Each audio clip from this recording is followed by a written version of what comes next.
Okay, सो chart अभी आप देख रहे हो निफ्टी का। मैंने कल वीकेंड टेक्निकल एनालिसिस में एक वीडियो अपलोड किया था, वो आप देख लेना अगर आपने नहीं देखा होगा तो। फिलहाल निफ्टी एक अपने सबसे इम्पोर्टेंट सपोर्ट पे यहाँ पे खड़ा हुआ है, जो कि 24,600 के आसपास का। ठीक है, मार्केट आज अच्छा खासा वोलेटाइल था। अगर आप 15 मिनट के चार्ट में अगर आप देखोगे तो राइट, मार्केट यहाँ पे ओपन हुआ, ऊपर गया, फिर नीचे आया, सपोर्ट लिया एंड देन अगेन ऊपर गया। अगर आप 15 मिनट के टाइम फ्रेम में अगर आप ध्यान से देखोगे तो मार्केट ने मतलब यहाँ पे अ, कहीं पे अपना एक हायर हाई, राइट, ये हाई था और ये उसके नीचे का एक हाई था। तो एक लोअर हाई यहाँ पे बनाने की मार्केट ने 15 मिनट के टाइम फ्रेम में यहाँ पे कोशिश की है। अगर आप बहुत ध्यान से अगर आप देखोगे तो ये इंडिकेट क्या करता है, एक सॉर्ट ऑफ बियरिशनेस मार्केट में अभी भी है, क्योंकि मार्केट अगर नीचे ओपन होता है ऊपर जाता है, राइट, तो एक पुल बैक के बाद यहाँ पे बाइंग कुछ इस तरीके से आनी चाहिए अगर मार्केट को ऊपर जाना है तो। बट मार्केट अगर नीचे आके और अपने प्रीवियस हाई को अगर ये ब्रेक नहीं कर पाता, राइट, तो हो सकता है कि एक सॉर्ट ऑफ वॉलेटिलिटी हमें यहाँ पे क्रिएट होती हुई दिखे एंड देन मार्केट अपना यहाँ पे अल्टीमेटली ट्रेंड यहाँ पे डिसाइड करेगा अपकमिंग डेज में। निफ्टी की बात करना इसलिए यहाँ पे सबसे ज़्यादा इम्पोर्टेंट है, क्योंकि एक हमें एक ब्रॉडर पिक्चर हमें देखने को मिल जाती है। तो आप निफ्टी 500 को भी देख सकते हो, अगर आपको और अगर स्मॉल कैप मिड कैप्स को भी अगर आपको इंक्लूड अगर आपको करना है तो।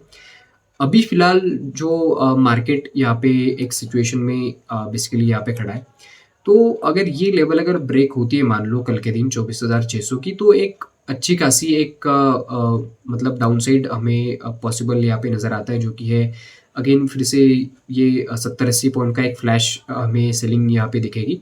और अगर ये वाली लेवल अगर मान लो डिफेंड नहीं होती अगले 1 या 2 दिन में, जो कि है 24,530 या 24,550 की, ये एक छोटी सी रेंज है। अगर ये डिफेंड अगर मार्केट नहीं करता तो हमें और मार्केट नीचे आते हुए हमें यहाँ पे दिख सकता है, जो कि है 24,300 24,400 के आसपास। तो एक अल्टीमेट सपोर्ट यहाँ पे मार्केट अपना डिसाइड करेगा इसी 3 लेवल के इर्द गिर्द, जो कि पहली लेवल है, ये तो कल की लेवल है। अगर मान लो कल मार्केट गैप डाउन अगर ओपन होता है तो हम ये मान के चलेंगे कि ये लेवल ब्रेक हो चुकी है, अगर मार्केट ऊपर जाके क्लोज नहीं देता है तो।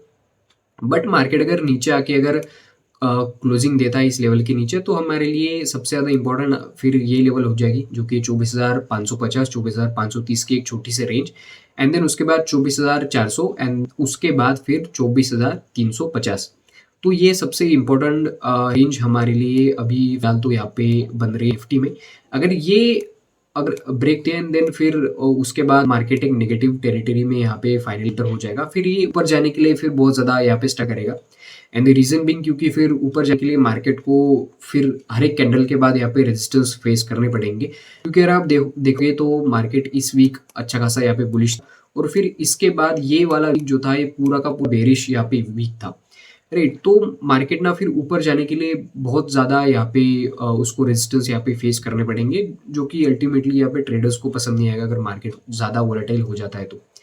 अगर हम लोग एक और सिनेरियो की अगर हम लोग बात करें तो अगर आप गोल्ड को अगर आप ऑब्जर्व करोगे यहाँ पे, तो गोल्ड अभी फिलहाल 1,15,000 के आसपास यहाँ पे M6 पे यहाँ पे ट्रेड हो रहा है। तो जब तक गोल्ड में एक छोटा सा करेक्शन नहीं आता, तब तक हो सकता है कि इक्विटी मार्केट अच्छा खासा यहाँ पे स्ट्रगल करेगा, क्योंकि gold as a hedging instrument यहाँ पे यूज़ करते हैं बड़े बड़े इन्वेस्टर्स जो होते हैं। तो गोल्ड में जब तक एक अच्छा खासा करेक्शन नहीं आता, तब तक इक्विटी मार्केट थोड़ा बहुत यहाँ पे स्ट्रगल कर सकता है। क्रूड ऑयल अभी फिलहाल तो 3% नीचे है। उसके बाद अगर आप डाउ जोन्स और नास्डैक अगर आप देखोगे तो ये कंप्लीट फ्लैट पे चल रहे हैं, राइट। उसके बाद अगर आप यूएसडी आईएनआर को देखोगे तो हमारा रुपया जो है वो बहुत गिर चुका था पिछले कुछ वीक्स में, अगर आप बहुत ध्यान से अगर आप देखोगे तो जब तक रुपए में भी एक अच्छा खासा स्ट्रांगनेस, मतलब ये जब 88 से जब ये 86 या 84 जब तक ये नहीं हो जाता, तब तक एक weakness sort of Indian equity market में कंटिन्यू हो सकती है। डॉलर इंडेक्स को अगर आप देखोगे डेली चार्ट में या फिर वीकली चार्ट में भी अगर आप ऑब्जर्व करोगे, तो इसने ना कुछ किया ही नहीं है। अगर आप बहुत ध्यान से देखोगे पिछले कुछ महीनों से ये बहुत ज़्यादा शांत यहाँ पे बैठा है। तो अगर ये मान लो अपसाइड अगर ब्रेकआउट दे देता है, तो अगेन ये इंडियन इक्विटी मार्केट के लिए बहुत बड़ा नाइटमेयर यहाँ पे साबित होगा। और मैं उसका रीज़न आपको बताता हूँ क्या होता है।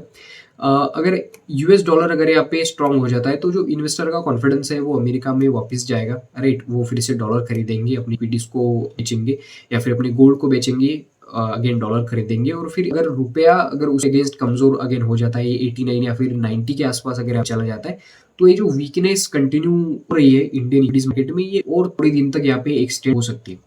तो इंट्राडे के लेवल हमने निफ्टी के हमने यहाँ पे डिस्कस कर लिए, राइट। अगर आप बैंक निफ्टी भी देखोगे तो बैंक निफ्टी एक थोड़ा-सा स्ट्रॉन्ग हमें यहाँ पे दिखाई दे रहा है एज़ कम्पेयर टू निफ्टी। और अगर आप निफ्टी को अगर आप ऑब्जर्व अगर आप करोगे डेली चार्ट में, तो अगेन आपको समझ में आएगा कि एक अपने अच्छे खासे सपोर्ट पे यहाँ पे खड़ा हुआ है। तो इसमें अगर एक सेलिंग कंटिन्यू होती है अगले 1 या 2 दिन में, तो हमें एक अच्छा खासा एक डाउनसाइड टारगेट हमें यहाँ पे देखने को मिल सकता है। देन हम फिर इस लेवल के लिए हमें वेट करना होगा अल्टीमेटली, जो कि 24,350 के आसपास की, कि मार्केट इस लेवल पे आके किस तरीके से अपना रिएक्शन देता है। फिलहाल इस वीडियो में इतना ही। अगर आपने वीडियो यहाँ तक गए तो वीडियो अपने दोस्तों के साथ शेयर कीजिए। Thank you so much for watching.